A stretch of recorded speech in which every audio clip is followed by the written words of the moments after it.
Welcome to Not Milk Never Milk. Subscribe if you're lactose intolerant.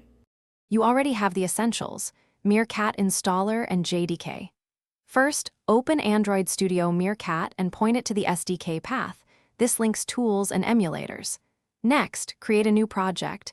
Pick a template that matches your app, enter the package name, and choose the minimum SDK to support target devices.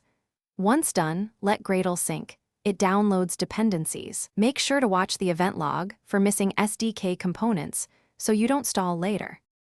Now configure build. Gradle and module settings.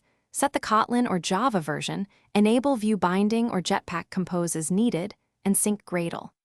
Then set up an Android virtual device or connect a physical device with USB debugging enabled. Meerkat's device chooser makes selection straightforward.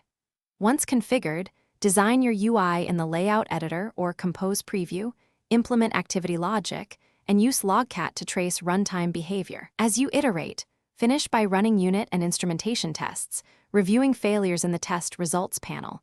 This validates core functionality before packaging. Next, prepare a release build. Increment version code, sign with your key store, and generate an APK or AAB for distribution. Finally, verify performance with profiling tools. If something goes wrong, focus on one fix at a time. Clean/rebuild, resync Gradle, ensure SDK platform versions match, and update conflicting dependencies. These steps resolve most Meerkat-specific build errors quickly.